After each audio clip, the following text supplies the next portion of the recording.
자, 오늘부터 저는 여러분과 함께 출애굽기 말씀을 나누려고 합니다.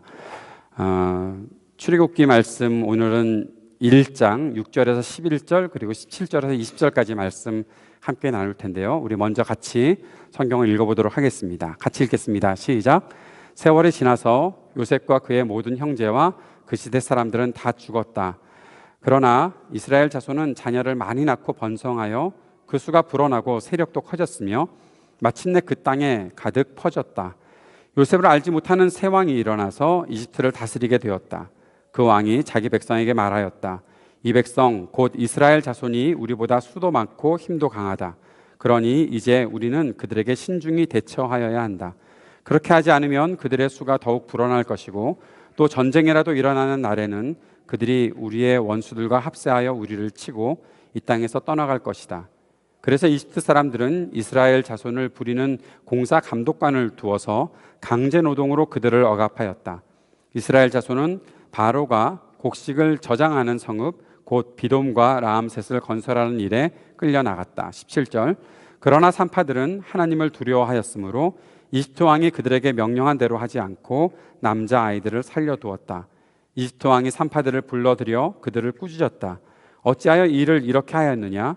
어찌하여 남자 아이들을 살려두었느냐? 산파들이 바로에게 대답하였다. 히브리 여인들은 이집트 여인들과 같지 않습니다. 그들은 기운이 좋아서 산파가 그들에게 이르기도 전에 아기를 낳아버립니다. 그래서 하나님이 산파들에게 은혜를 베풀어 주셨으며 이스라엘 백성은 크게 불어났고 매우 강해졌다. 아멘. 우리가 출애굽기 공부를 이제부터 몇 주 동안 어느 정도까지 할지 모르겠는데 저에게 하나님이 은혜를 주시면 1년 내내 출애굽기를 공부할 수도 있지 않을까 생각하는데요. 한번 해보려고 합니다. 어디까지 할 수 있을지. 왜냐하면 저는 원래 이 새해가 들어오면서 여러분과 함께 십계명을 공부하고 싶은 마음이 약간 있었어요. 처음에는 교회에 대해서 공부하고 싶은 마음이 많이 있었어요. 전에 한번 제가 설교하면서 그런 말씀 드렸던 것 기억하실 겁니다. 새해가 들어가면 교회에 대한 말씀을 좀 나누어야 되겠다라고 말씀드렸었는데, 그래서 교회에 대해서 공부하려고 디도서 말씀을 열심히 준비하고 있었는데, 지난 연말을 이렇게 보내는 과정에서 지금 교회에 대한 공부를 하는 것보다 하나님께서 우리에게 주신 계명, 하나님과 하나님 백성이 맺은 언약, 그 내용들을 같이 공부해 보면 더 좋을 것 같다라는 생각이 들었고, 그래서 십계명을 공부를 하려고 십계명에 대한 내용들을 살피던 중에 이 십계명만 가지고서 공부하는 것은 좀 아쉬움이 더 많이 생길 것 같다는 생각이 들어서요. 십계명이 어떻게 우리들에게 주어졌는가? 결국 하나님께서 자기 백성을 이집트에서 끌어내시고 새로운 땅으로 가게 하시면서 하나님과 이 이스라엘 백성이 새로운 언약을 맺는 관계에서 주어진 것이 십계명이기 때문에 우리가 출애굽기 묵상을 전체를 통해서 그의 백성들에게 주신 계명들에게 이렇게 초점을 맞추며 이 출애굽기 말씀들을 공부해 보면 굉장히 우리들에게 유익할 것이다라는 생각을 하게 되어 오늘부터 여러분과 함께 출애굽기 말씀을 나누려고 하는 것입니다. 하나님께서 어떤 상황과 목적으로 백성들에게 계명을 주셨는지 그 자체를 우리가 잘 이해할 수 있어야 하는 것이죠. 사람들의 상황은 자꾸만 변화하잖아요. 지금 이스라엘 백성들도 출애굽 이 당시에 이집트의 노예 생활을 하다가 벗어나게 되었고, 그 당시에 하나님의 말씀을 그들이 어떻게 들었고 어떻게 하나님의 말씀을 따라갔기에 이러한 계명이 주어졌는지를 이해하는 것은 우리의 정체성을 아는 일에도 굉장히 중요할 것이다 생각을 합니다. 우리가 잘 알고 있듯이 출애굽기는 이스라엘이 이집트 땅에서 나오는 이야기입니다. 그래서 출애굽기의 전체적인 주제, 전체적인 흐름을 살펴보면 하나님께서 자기 백성을 구원하시기 위해서 하신 일들이 출애굽기에 기록되어 있는 것을 볼 수 있습니다. 하나님의 그 일들이 주제이고 하나님께서 말씀하시는 것이 주제이고 그 백성이 그 앞에서 어떻게 살아가는가, 그 모습을 살펴보는 것이 우리의 초점이 될 것입니다. 특별히 하나님께서 이 구원의 일을 이루시는 것에 두 가지 측면을 살펴볼 수 있다면, 하나는 그들을 연단하시는 것이고 하나는 가르치시는 교육입니다. 하나님께서 그들을 때로는 책망하시고 징계하시면서 그들이 단련되게끔 하신다는 거죠. 그리고 하나님께서 그들에게 하나님의 교훈들을 가르쳐 주시면서 어떻게 하나님을 배우고 알아가야 되는지를 알게끔 하시는 것이 출애굽기 전반적인 내용에 기록되어 있습니다. 물론 가나안 땅에 들어갈 때까지 모든 내용들은 출애굽기와 민수기, 레위기, 신명기까지 다 기록이 되어 있지만 특별히 출애굽기의 내용들을 통해 우리가 이 말씀들, 첫 번째 주어지는 그 계명들의 모습들을 우리가 잘 볼 수 있을 것입니다. 이스라엘 백성 어떤 사람들인가? 이스라엘 백성들은 400년 동안 이집트에서 지금 노예 생활하고 있는 사람들입니다. 예전에 하나님께서 야곱의 자손들을 이집트로 다 보내셨습니다. 요셉이 먼저 이집트에 가서 총리가 되었죠. 그리고 야곱의 아들 중에 요셉이 이집트 땅을 다스리는 왕이 바로 파라오가 있지만 사실 요셉이 다스린다고 해도 과언이 아닐 정도로 요셉은 그 땅에서 굉장히 큰 권력을 가지고 있었고, 이제 야곱이 기근이 들어서 어떻게 피신할까 하다가 결국 곡식을 구하러 갔던 아들들에게 이끌려서 나중에 요셉을 만나게 되고, 야곱의 모든 가족들 한 70명 정도가 이제 이집트 땅으로 들어가서 살게 됩니다. 그렇게 살게 되었던 때가 있었는데, 역사적으로 이스라엘 사람들이, 히브리 민족들이 이집트 땅에서 굉장히 그 권력을 가지고 그 땅을 통치하는 일에 굉장히 앞서 나갔던 때들이 있었습니다. 그런데 이집트가 이제 파라오의 세력들이 점점 강성해지면서 그 이집트 땅에 살고 있었던 이스라엘 사람들, 히브리 민족들은 노예 생활을 하게 되었던 것이죠. 그 세월이 400년 동안이 계속 지속되고 있습니다. 그럼에도 불구하고 그들은 한 가지 약속을 품고 있는데, 하나님께서 그들을 분명히 구원해 주실 것이다. 그 노예 생활에서 노임받게 하실 것이고 그들에게 자유를 주실 것이다. 하나님께서는 그들에게 자유를 주실 것이라는 약속들을 분명히 주셨다는 것을 우리가 알 수 있습니다. 하나님께서 주시는 자유가 어떤 의미가 있는가? 그것은 하나님께서 자기 백성을 창조하시는 일입니다. 모세가 이스라엘 백성들에게 오경 5개, 창세기, 출애굽기, 레위기, 민수기, 신명기 5개의 그 하나님의 율법의 말씀들을 전해줍니다. 창세기를 통해서 하나님이 이 세상을 어떻게 창조하셨는지를 알게 해주는 것이죠. 이스라엘 백성들은 그 창세기의 기사를 보면서 출애굽하고 있었던 이스라엘 백성들은 우리에게 하나님은 어떠한 분이신가, 우리는 어떠한 사람들인가를 알게 되고 있는 것이죠. 이스라엘 백성들은 모세오경 중에 창세기를 읽어나가시면서 온 세상의 창조주이신 하나님을 알고 하나님께 대한 지식을 갖게 되고, 그뿐만 아니라 자신들이 하나님의 백성이다라는 사실들을 알게 되는 것입니다.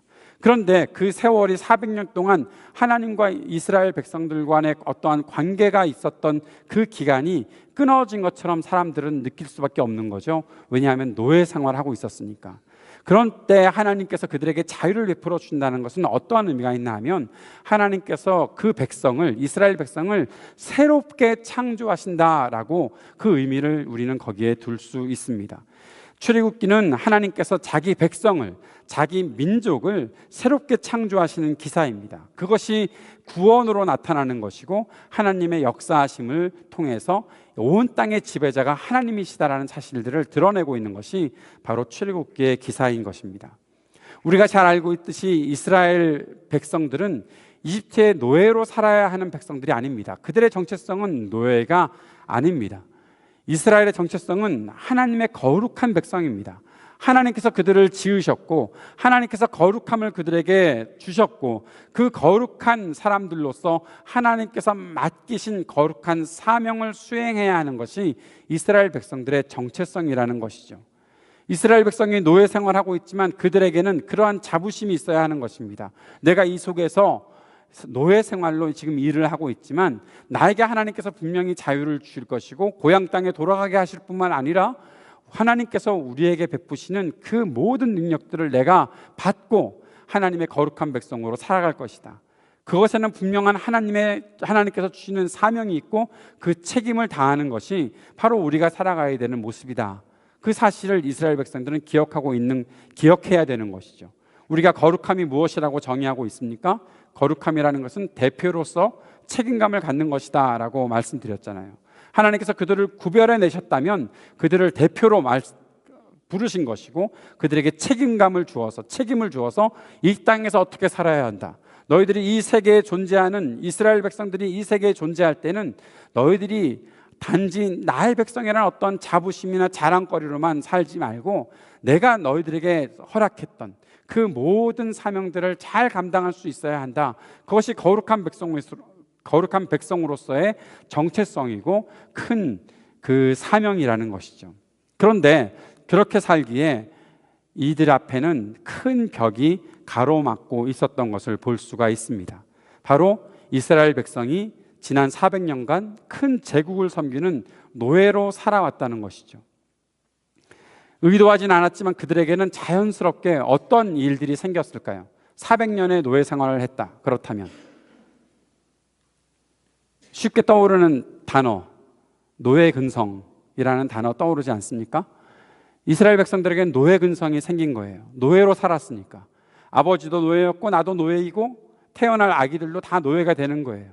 그렇게 노예로 살아갈 수밖에 없다라는 것이 무엇인지 우리가 잠시 후에 조금 더 나누도록 하겠습니다. 그런데 지금 그들이 노예로 살고 있지만 그들에게는 오래전에 하나님께서 이스라엘 백성들을 이집트로 보내셨다라는 사실들을 그들은 기억하고 있어야 하는 것이죠. 하나님께서 이스라엘 자손들을 이집트로 보내셨습니다. 억지로 끌려간 것이 아닙니다. 하나님께서 그 땅으로 보내셨습니다. 그렇다면 그들은 무슨 생각을 해야 합니까? 하나님의 계획이 있는 것이다. 이 속에서 살아갈 때 하나님의 계획을 우리가 이루는 것이다 라고 생각해야 되는 것이죠. 그 중에 한 가지가 무엇이었나 하면 이스라엘 백성들은 이집트의 그 고센 땅에서 노예로 살았지만 오늘 말씀을 읽었던 것처럼 엄청나게 번성했습니다. 그들은 굉장히 강력한 세력들이 되었습니다. 인구가 많아졌다는 거죠. 사랑하는 여러분, 이 사실이 굉장히 중요합니다. 인구가 많아지는 것이 왜 그렇게 중요한 것인가? 세력을 가질 수 있으니까 그런 거예요. 사람들에게는 사람의 숫자가 굉장히 큰 의미가 있습니다. 이것이 아무것도 아닌 것 같은데 뭐 사람 많아봐야 뭐. 그런데 그렇게 사람들이 많아질 때에 갖게 되는 그들의 어떠한 힘들이 있다는 것을 기억해야 되는 것이죠. 그리고 또 한 가지 기억해야 되는 것은 하나님께서 이것이 오래전부터 세우신 계획이다라는 것을 그들이 기억해야 하는 것이죠. 이것은 몇 차례 하나님이 아브라함에게 야곱에게 약속하신 그 말씀에서 그 말씀들을 그 뜻들을 볼 수가 있습니다. 먼저 창세기 15장 13절 14절 말씀 한번 여러분 보시겠어요? 창세기 15장 13절 14절 말씀 같이 읽어봅시다. 주님께서 아브라함에게 말씀하셨다. 너는 똑똑히 알고 있어라. 너희 자손이 다른 나라에서 나그네 살이를 하다가 마침내 종이 되어서 400년 동안 괴로움을 받을 것이다. 그러나 너희 자손이 종살이를 하게 한 그 나라를 내가 반드시 벌할 것이며 그 다음에 너희 자손이 재물을 많이 가지고 나올 것이다. 이미 하나님께서 아브라함에게 아브람이라고 얘기했었죠. 아브람은 아브라함이 가졌던 옛날 이름이거든요. 그러면 하나님께서는 오래전부터 이삭을 낳기도 전부터 하나님께서 갖고 계셨던 계획이 400년간 종살이를 하게 되는데 그 속에서 마침내 나오게 될 것이다. 그것도 큰 세력이 되어서 나오게 될 것이다라는 약속들을 주고 계셨던 것이죠. 이것이 하나님의 계획이죠. 아브라함이 이삭을 바치다가 이제 하나님으로부터 다시 받은 언약이 또 하나 있습니다. 22장 17절 말씀 다 같이 읽어보겠습니다. 시작. 내가 반드시 너에게 큰 복을 주며 너의 자손이 크게 불어나서 하늘의 별처럼 바닷가의 모래처럼 많아지게 하겠다. 너희 자손은 원수의 성을 차지할 것이다. 사랑하는 여러분, 창세기 마지막 부분 그리고 출애굽기 초반을 읽다 보면 이스라엘 백성들이 이스라엘이 누구인가 하면 야곱이에요. 왜 이스라엘 백성이 되었나 하면 야곱의 새로운 이름, 하나님께서 야곱과 언약을 맺으시면서 새롭게 주신 이름이 야곱이라는 이름인데 그 야곱이 이스라엘로 바뀌었을 때 하나님께서 이집트 땅으로 들어가게 하신 그 야곱의 가족들을 세보니까 70명 정도밖에 되지 않아요. 하나님께서는 그들에게 바다의 모래알처럼 뭐 수많은 별들처럼 자손이 많아지게 하겠다 하셨는데 여러분 하늘의 별 세보면 70개밖에 안 됩니까? 뭐 우리는 70개 정도 별 이름을 잘 몰라서 못 쓰겠지만 뭐 하늘 잘 보는 분들은 아시죠? 별이 얼마나 많은지. 그거 언제 이루어지는 거예요? 도대체. 근데 하나님께서는 그렇게 약속하셨다는 것이죠. 한 가지 더 약속을 봅시다. 야곱에게 하신 약속입니다. 46장 3절 4절 창세기 46장 3절 4절 읽겠습니다. 하나님이 말씀하셨다. 나는 하나님 곧 너의 아버지의 하나님이다. 이집트로 내려가는 것을 두려워하지 말아라.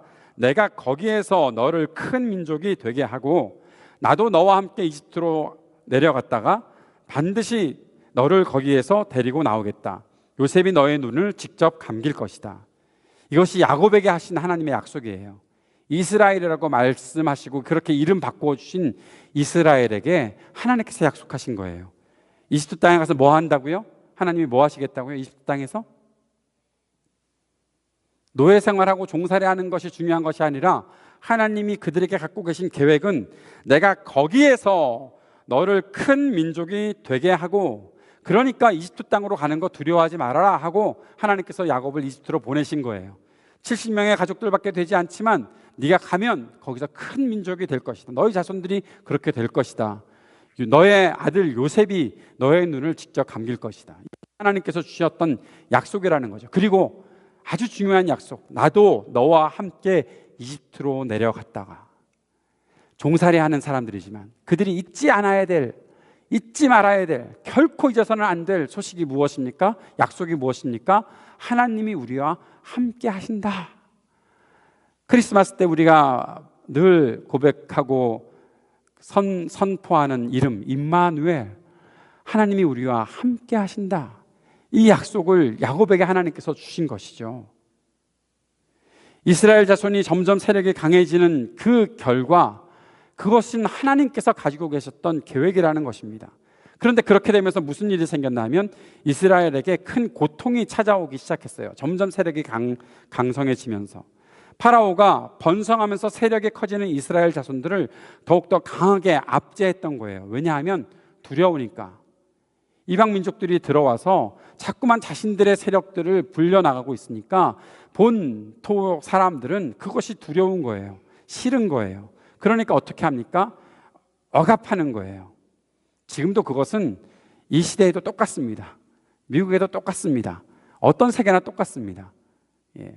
사람들이 커지면 그 본토 사람들은 두려워할 수밖에 없는 거예요. 그래서 파라오가 했던 일들이 있습니다. 바로 그들을 압제하면서 그 곡식 저장 창고였던 비돔과 라암셋을 건설하는 일에 투입을 하게 되었는데, 그러면서 이스라엘 자손들은 어려운 노동을 통해서 굉장히 괴롭힘을 당했던 것이죠. 이스라엘 백성들은 벽돌을 만드는 일을 해야 됐고 밭일도 해야 됐고 많은 괴롭힘을 받게 됩니다. 그런데 성경에 재밌는 기록이 있습니다. 이들이 이렇게 억압을 받고 고통을 당하고 있는데 그 세력이 점점 더 강성해지고 있었다. 그 수가 불어나고 있었다라는 거예요. 고통당하는데 불어나고 있었다. 말이 잘 안 맞잖아요. 괴롭힘을 당하는 민족이 어떻게 점점 세력이 더 강해지고 그들의 숫자가 점점 늘어납니까? 피곤한데, 일하느라고 피곤한 사람들이 어떻게 그 숫자가 늘어날 수가 있겠습니까? 그런데 이것은 하나님의 역사라고밖에 생각 못하는 거예요. 하나님께서 계획하신 일들을 이루고 계시는 것이죠. 이집트 사람들은 이스라엘 사람들을 싫어하고 이스라엘 사람들은 고통 때문에 신음하고, 결과 어떤 일들이 일어날까요? 결국 이스라엘은 하나님 앞에 신음하고 괴로워할 때에 하나님께서 그들을 구출해 주시고 자유를 얻게 하시는 그 길로 점점 나아가고 있다는 사실을 우리는 보게 되는 것입니다. 파라오는 이스라엘 자손의 번성함을 위기로 생각했다는 거죠. 이건 우리에게 위기이다. 그런데 재미있는 것, 참 흥미로운 것은 이스라엘 백성 자신들은 자신들의 번성함에 대해서 힘을 느끼지 못하고 있는 것 같아요. 출애굽기를 읽다 보면 그들은 우리 세력이 얼마나 늘어났어? 거기에 대해서 별로 관심이 없어요. 다른 말로 하면 그들은 자신들이 어떠한 정체성을 가지고 있고 역사 속에서 하나님께서 그들에게 어떠한 약속을 주셨는지에 대한 그러한 관심이 별로 없었던 것이죠. 그들이 어떠한 정체성을 가진 민족인지 알지 못했던 것입니다. 그들은 단지 노예였을 뿐입니다. 이스라엘 백성들은 이집트 땅에서 노예였을 뿐이에요. 노예가 무엇인가? 노예가 뭡니까? 물어보는 거예요, 여러분. 대답하셔야죠. 노예가 뭡니까?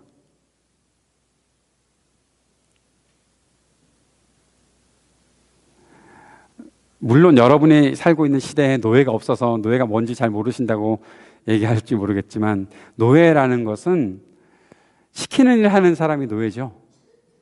시키는 일만 하는 사람들이 노예죠. 시키는 일만 억지로 하는 사람들이 노예죠. 사랑하는 여러분, 노예는 주인이 시키는 일만 하는 사람입니다. 한번 생각해 볼까요? 여러분 노예입니까? 이 정의에 따르면 내 주인이 내가 누군지 모르겠으니까 난 주인이 없어요. 내 인생의 주인이 난데 무슨 주인이 있어요? 내 인생의 주인은 하나님이신데 내가 무슨 노예예요? 뭐 그렇게 생각하는 사람들이 있는지도 모르겠어요. 요즘 한국에서 이슈가 되고 있는 찬양 중에는 내 귀를 뚫으소서 나는 주님의 노예가 되겠습니다. 뭐 나를 구속시키소서, 구속에 대해서 뜻도 모르고서 찬양을 만들어 놓은 그런 찬송이 있어가지고 지금 도대체 왜 이런 찬송들을 작곡자들이 만드는가, 막 CCM 사역자들이 왜 이런 찬송을 만들어서 부르는가 그러는데, 하나님은 우리를 구속 가둬놓으신 적이 없어요. 성경에 나오는 구속이라는 말은 돈 주고 사서 자유를 베풀어 주는 게 구속이에요. Redemption. 이것이 구속이지, 자유를 베풀어 주는 것이 구속이지, 나를 귀를 뚫어서 나를 노예로 만드는 그런 거 없는데, 사랑하는 여러분, 그런데 우리는 노예가 아니라고 그렇게 말하고 있는데 우리의 삶을 보면 우리는 노예예요. 왜요? 시키는 일만 하고 있으니까. 학생들 노예가 아닌지 생각해 보세요. 학교에서 선생님이 시키는 일만 하잖아요. 노예죠. 그것도 괴로워하면서 하잖아요. 노예죠. 노예예요. 노예 아닙니까? 시키는 일을 괴로워하면서 하고 있는데 노예죠. 직장 생활 하시는 분들, 위에서 상사가 시키는 일만 하죠. 그 이상은 하려고 한 생각이 이만큼도 없었죠. 노예예요. 돈 받으니까 노예가 아니에요? 그게 먹여 살려 주잖아요. 노예들로 다 먹고 살게 해줘요. 돈을 얼마나 주는지 모르지만, 최저임금 주는지 모르지만 노예예요. 시키는 일만 괴로워서 하고 있는 사람들은 다 노예예요. 하나님의 임재를 깨닫지 못하는 사람들은 어떤 힘도, 인생의 어떤 의미도 발견할 수 없어요. 그럼 노예예요. 저는 이 시대에 노예처럼 살고 있는 사람들이 참 많다는 생각이 들어요. 우리 가운데 특별히 그런 사람들이 많다는 생각이 들어요. 청년들 가운데서도 그렇게 생각하고 사는 사람들이 있을지 모르겠어요. 여러분의 지금 대학 시절, 공부하는 학생의 시절 어떻게 보내고 있습니까? 정말 노예처럼 살 겁니까? 교수님들 계시니까 제가 한번 여쭤볼게요. 교수님들, 학생이 시키는 일만 잘해오는 학생들, 여러분이 볼 때 희망이 있다고 생각하십니까? 겨우겨우 그 일들만 잘 해내고 있는 사람들을 보면, 그런 학생들을 보면 아, 쟤한테 아주 꿈이 있고 희망이 있겠다 생각하십니까? 아닐걸요?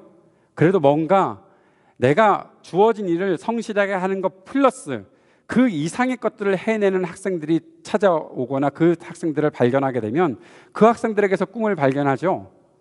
맞잖아요. 그렇지 않습니까? 그런 사람들이 세상을 이끌어 나가는 사람들이 되는 거지, 그런 사람들은 노예가 아니에요. 시키는 일을 다 성실하게 하지만 그 이상의 일을 해내는 사람이, 그 사람이 주인인 거예요. 그 사람이 꿈을 가지는 거예요. 그 사람의 인생의 의미를 찾는 거예요. 시키는 일을 그것도 억지로 해내고 그것도 못 해내서 어떻게든 피할 길을 찾으려고 하고 맨날 괴로워만 하기도 하고 맨날 피곤하고 죽을 것 같아 하는데 뭐 그러다가 정말 죽겠지. 그런데 아무튼 그렇게 살고 있는 사람은 노예나 다를 바 없어요. 노예예요. 인생의 노예처럼 살아가는 과정도 한 번쯤은 경험해 봐야 되는 거 아닙니까? 여러분, 그거는 웃기는 소리예요. 왜 노예처럼 삽니까? 제가 이런 말을 드리면 여러분이 저를 비웃을까 봐 이제는 안 드리려고 하는데, 제 대학 시절을 보면 제가 뭐 성적 겨우 받고 뭐 그렇게 살긴 했었지만 저에게는요 항상 딴 생각이 있었어요. 제가 공부할 때 학기 중에 교수님들이 시키는 일만 하고 있는 것이 아니라 저에게는 딴 생각이 있었어요. 꿈이 있었어요. 내가 하고 싶어하는 일들이 있었어요. 그래서 학기 중에 열심히 그것들을 계획하고 살았어요. 학교에서 공부하는 것뿐만 아니라 그 계획들을 하고 방학이 딱 시작하면 그 세상을 펼쳐나가려고 애쓰며 살았어요. 저는 방학 동안에 놀지 않았어요. 방학이 10주, 12주 정도 되면 그 중에 8주, 7주는 짐 싸매고 전국을 누비고 다니고 교회에서 또 사람들에게 전도하며 살았어요. 함께 꿈을 나누는 사람들과 공부했었어요. 세상에서 시키지 않은 공부를 했었어요. 학교에서 시키지 않은 공부를 했었어요. 그러면서 살아갔던 그 사람들이 지금 살고 있어요. 여러분, 도전합니다. 강력하게 도전합니다. 노예 생활에서 벗어나세요. 시키는 일만 하는 것에서 벗어나세요. 내 상사가 나에게 주어진 일 성실하게 하는 것 그 이상의 일을 할 수 있어요. 충분히 할 수 있어요. 목사님은 대학 시절을 유학 안 해봐서 그런 거죠. 예, 알아요. 제가 유학 생활을 해보지 않아서 그런 것일지 모르겠지만 저는 그럼에도 불구하고 청년들에게는 그러한 힘이 있다고 생각해요. 자, 그러한 사람들이 나타납니다. 노예였는데 노예가 아닌 사람들이 나타납니다. 파라오가 결국 어떤 일들을 하나 하면 히브리 여인들이 낳는 남자아이들 다 죽여라 명해요. 누구한테 명하나 하면 바로 히브리 산파들이었어요. 히브리 산파들, 아기 낳을 때 받아주는 사람을 산파라고 하죠. 그 사람들에게 명령했어요. 남자애 나면 다 죽여. 그렇게 말했어요. 그런데 이들은 하나님을 두려워하는 사람들이었어요. 히브리 산파들은 하나님을 두려워하는 사람들이었어요. 하나님을 두려워하는 사람들, 그들이 히브리 산파들이었어요. 히브리 산파들은 히브리 여인이 낳는 남자아이를 죽이라는 파라오의 명령을 따르지 않았어요. 그들이 노예이기만 했다면 죽이고 그 명령을 따랐을 거예요. 그런데 그들은 노예였음이 분명한데도 그 명령을 따르지 않았어요. 히브리 산파들은 파라오의 노예가 아니었어요. 히브리 산파들은 하나님을 두려워했어요. 그래서 하나님이 하시는 일에 참여하는 것을 더 우선시했어요. 그래서 아이들을 살려주었어요. 숨겨주었어요. 남자아이들을. 그러니까 바로가 명령을 내렸는데도 불구하고 자꾸만 강성해지는 거예요. 자꾸만 아이들이 낳아지는 거예요. 여러분, 아이 낳고 아이가 자라는 일이 순식간에 벌어지는 일입니까? 온 동네에서 한 100명의 아이를 확 낳고 금방 또 100명 낳고 그럽니까? 한 명 한 명 아이들을 낳고 있는데 이 명령이 내려진 지 어느 정도의 시간이 흘렀는지는 잘 모르겠지만 이들은 조직적으로 계획을 세워서 아이들을 숨겨주는 일을 했던 거예요. 히브리 산파들은 하나님을 두려워했던 사람들이에요. 하나님을 두려워한다, 하나님을 경외한다는 것은 하나님을 인정하고 하나님 앞에 더 가까이 나아가는 것을 말해요. 세상의 권력자 파라오가 온 땅의 지배자로 서 있는데도 불구하고 하나님을 가까이 하는 그 속으로 나아가는 거예요. 하나님의 일에 참여하게 되는 거예요. 그래서 그들의 그 일들이 출애굽기 1장에 기록되어 있는 이유가 뭔가 하면 이들이 무엇을 했을까요? 모세가 태어나서 자랄 수 있는 환경을 만든 거예요. 모세라는 이스라엘의 구원자가 태어나서 자랄 수 있는 환경을 히브리 산파들이 만들게 되는 것이죠. 하나님의 일이 곧 모세를 통해서 시작될 것입니다. 하나님의 일은 하나님의 백성을 창조하시는 일인데 이 백성을 창조하시는 일에 하나님을 두려워하는 사람들이 참여했던 것입니다. 히브리 산파들이었죠. 노예가 아니었던 사람들. 다른 사람들은 다 너는 노예다라고 말하는데 나는 노예가 아니라고 말하는 사람들. 여러분, 우리하고 너무 반대되는 거 아니에요? 우리는 나는 노예가 아니야 그러는데 사람들이 볼 때 넌 노예야. 그렇게 살아가는 사람, 우리와는 너무 반대되는 사람. 모든 세상 사람들은 너희들은 노예야, 말을 들어야 돼 하는데 결코 노예가 아닌 사람. 하나님이 보시기에 그들은 하나님의 백성들이었어요. 하나님을 알고 두려워하는 사람들이었어요. 그들이 희망의 문을 열게 만드는 거예요. 하나님을 두려워하는 사람들, 그들에게 하나님의 은혜가 베풀어지는 거예요. 하나님을 두려워하는 사람들, 그들에게 하나님을 아는 지식이 생기는 거예요. 하나님을 아는 지식이 생기면 하나님의 일에 참여하는 것을 결코 두려워하지 않아요. 히브리 산파들이 아이가 불쌍하니까 이 남자아이 어떻게 죽여? 살려줘야지, 어떻게든 살려줘야지, 그렇게 불쌍히 여겨서 살려주었던 거 아니에요. 성경이 그렇게 말하지 않아요. 성경은 그들이 하나님을 두려워하여 그 아이들을 살려주었다고 말해요. 하나님을 두려워해서, 하나님을 경외해서 하나님께 가까이 나아가려고 아이를 살려주는 거예요. 하나님의 그 백성임을 자기들이 알고 있기 때문에, 하나님께서 주시는 그 은혜를 받아 누려야 되겠다는 생각을 갖고 있기 때문에, 우리 민족이 하나님께서 계획하신 자유를 향해 나아가야 된다는 사실을 그들이 언제쯤 알게 될지 모르겠지만, 어떻게든 이 암흑의 시대에, 이 400년간의 종살이의 시대에 하나님의 일을 두려워하기에 그들은 하나님의 일에 참여해서 아이들을 살려주고 있는 것이죠. 하나님께서 그들에게 은혜를 베푸셨다. 하나님이 그들에게 은혜를 베푸셨다. 사랑하는 여러분, 하나님의 은혜를 받으면 새로운 역사를 시작할 수 있습니다. 하나님의 은혜를 받으면 새 역사를 시작하게 되는 것입니다. 하나님은 여러분들에게 나와 함께 이 새 역사에 동참하자 강력하게 초청하고 계십니다. 노예처럼 살지 마십시오. 여러분은 결코 노예가 아닙니다. 하나님도 여러분을 노예로 부르시지 않았습니다. 우리가 그저 감사한 마음으로 하나님 앞에 종으로 살 수 있을 뿐이지, 하나님은 우리들에게 노예라고 말씀하지 않으셨습니다. 예수님은 우리에게 친구라고 말씀하셨지 노예라고 말씀하지 않으셨습니다. 우리는 하나님과 함께 새로운 시대를 열어야 되는, 하나님의 은혜를 누리며 살아가는 백성들입니다. 하나님께서 주시는 꿈을 꿉시다. 사랑하는 노예 여러분, 그동안 노예처럼 살았던 여러분, 얼마나 노예처럼 보였으면 설교 마무리 부분에 결국은 노예로 돌아가게 되는 이 놀라운 일들이. 사랑하는 여러분, 노예는 꿈꾸지 않습니다. 그러나 하나님의 백성들은 꿈을 꿉니다. 여러분에게 꿈이 있기를 바랍니다. 세상에서 여러분에게 요구하는 일 해내는 것뿐만 아니라 그것 이상의 일들을 하나님께서 말씀하시기에 해내는 여러분 되기를 주의 이름으로 축복합니다. 그것이 하나님의 은혜를 누리는 길입니다. 기도합시다.